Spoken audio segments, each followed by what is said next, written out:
Hello everyone, my name is Blue Shadow and these are my top 5 favorite indie games. Please enjoy.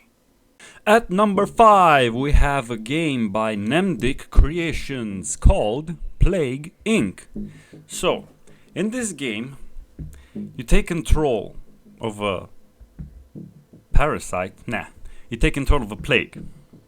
Either a bacteria, virus, fungus, parasite, or even a nanovirus. Imagine that, you can take control of a nanovirus. And you unleash that shit upon the unsuspecting population of your humble planet Earth. So, once you picked your tiny killer plague, you have to pick a region in which to start.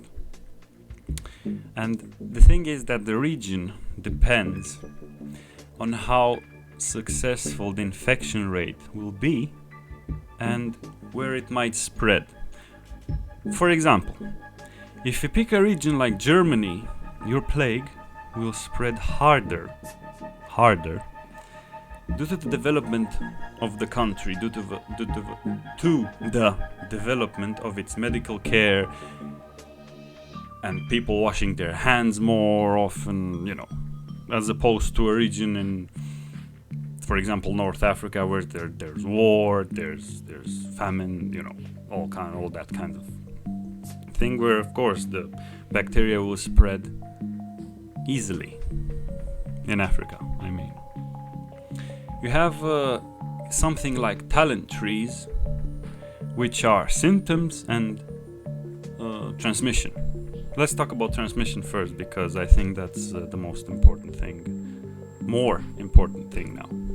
So basically, transmission, you can transmit your plague through birds, insects, what else? Through water, you can transmit through air, and it widely depends in this game where you start, because if you start in a hotter area, your plague will be more resistant to, for example, hot environments as opposed to wet environments, cold environments, and it won't spread as fast through cold environments because it's not used to it. So you have to protect it, And ultimately, you have symptoms, which I think it's one of the most important things, but not so much, because if someone catches your plague with you, so for example, if you have early symptoms, you're coughing, nausea, headaches, blurred vision, head exploding inside your brain, exploding inside your head, all that kind of thing, it's not good, because doctors will see that. The patient goes to the doctor and see, I have this and that, and your tiny plague, which you want to control the world with, won't be so successful, because the doctor will catch it, will make a cure for it, and ultimately you will lose the game. Furthermore, I would like to talk about the abilities of the plague. For example, in the abilities tab, just like the symptoms tab and transmission tab, your bacteria becomes more resistant to certain things. For example, resistant to cold, resistant to hot environments, to hot air, and even resistance to drugs. This varies from plague to plague. For example, a bacteria has different abilities than a virus, a fungus, or a parasite has, and the virus has different abilities than a fungus or a nanovirus or whichever. Personally love this game because you have freedom to do whatever the heck you want if you would be in a plague shoes, for example.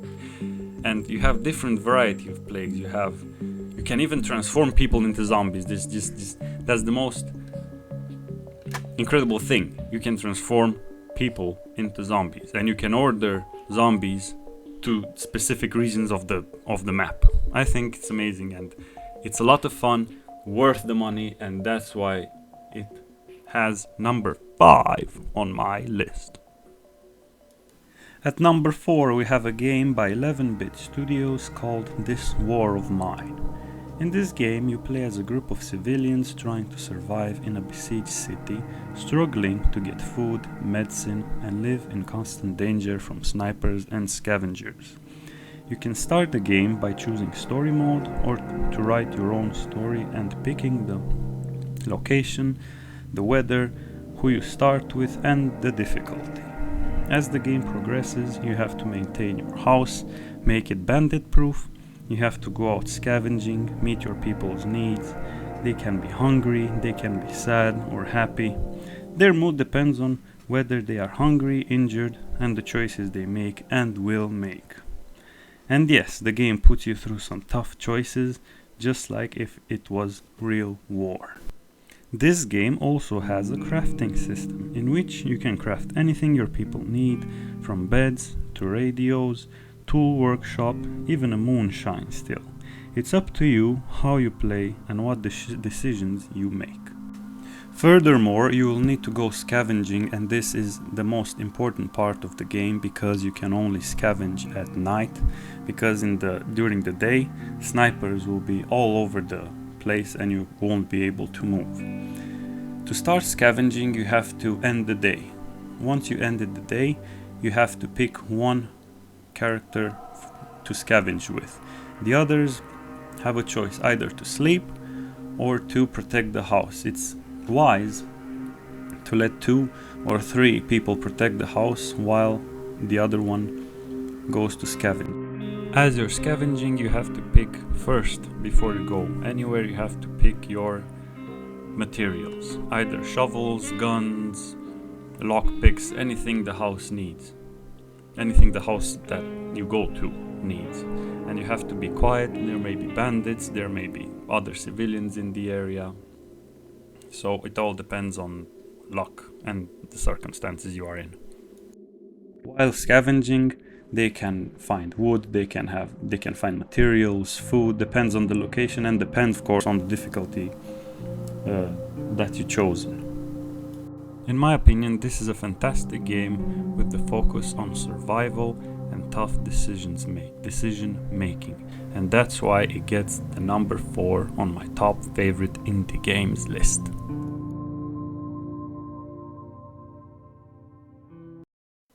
At number 3 we have a game by Subset Games called FTL, or Faster Than Light. Want to say about this game that it's a roguelike, meaning that if you die anywhere in the game you have to start it over, and in my opinion it's like a miniature version of Star Trek. You first start the game by choosing a ship, choosing your crew, and of course you can name your crew, and your ship you can't name, but your crew you can name. And in the ship you have shields, engine, oxygen, weapon control, medbay, pilot, sensors, and doorways. Each of these facilities you can man, and if you man them you will get a tiny bonus on your screen. Your mission is to take the data to the Federation fleet before the rebels find you. So you are in a 2D version of 2D platform space, and you have to take the data before the rebels come for you. You have to go from sector to sector until you reach the exit. If the rebel fleet comes after you and reaches you, then chances are that you won't survive until the next sector. So once you exit through that sector, you will have to go from star system to star system. Star systems have stores. You can fight other ships, and the most important thing, you will get mini quests through this gameplay, which of course are very good. These mini quests in the game are very dynamic. Once you reach a certain star, then you have a chance of a mini event to show up or to appear. Either go help a ship in need, rebels on the other side or at a random sector need to be destroyed, and so on. It's very dynamic and it's very rich for the game. The game is more richer in that sense. Furthermore, I would like now to talk about combat, ship to ship. When you fight another ship in this game, you, for example, have different weapons. You have missiles, you have lasers, you have drones that you can use on the enemy, and you can even teleport your crew members to the enemy ship, and the enemy ship can teleport their crew members to your ship.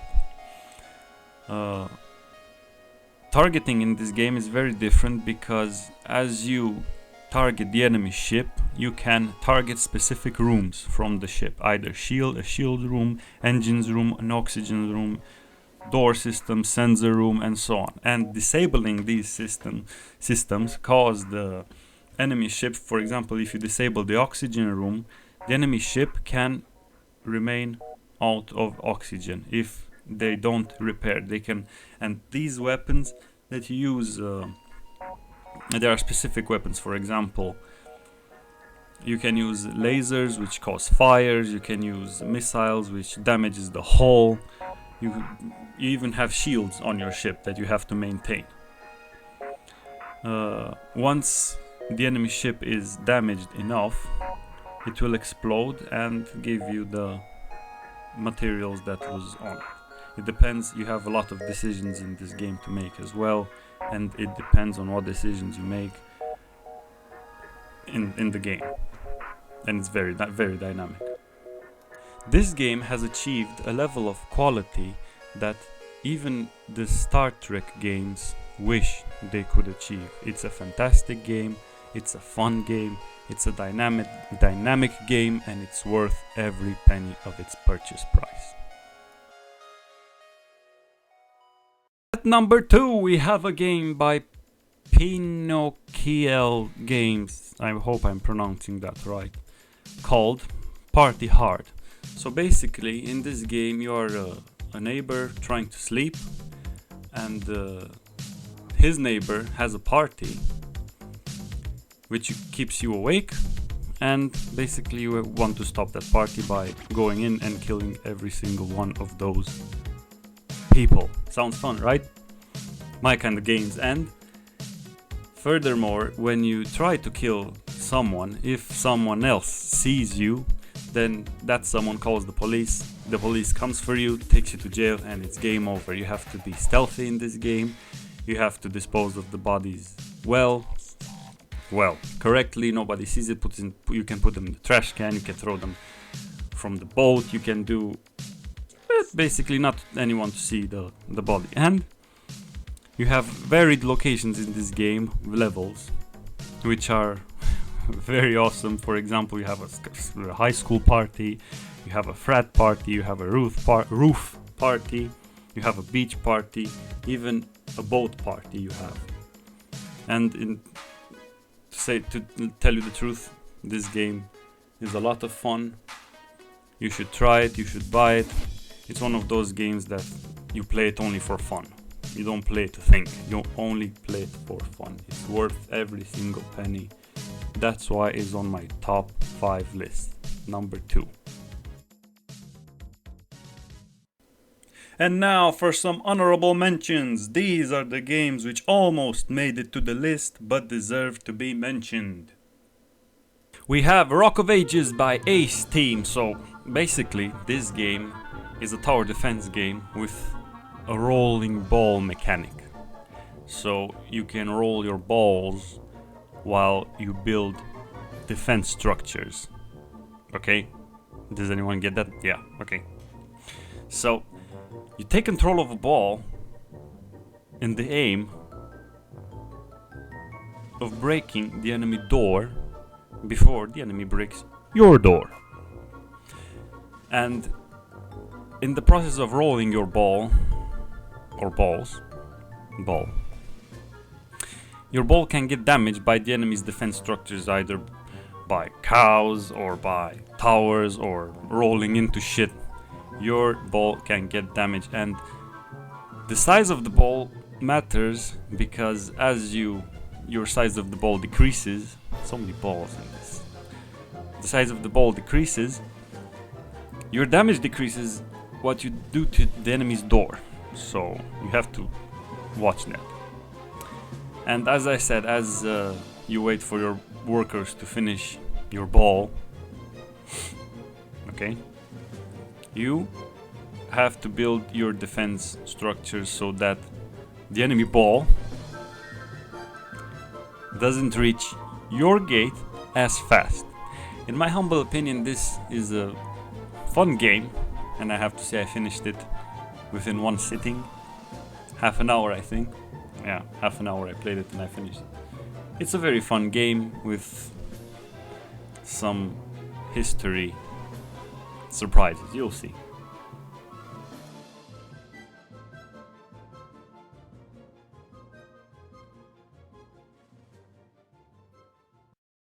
We have Super Meat Boy by Team Meat.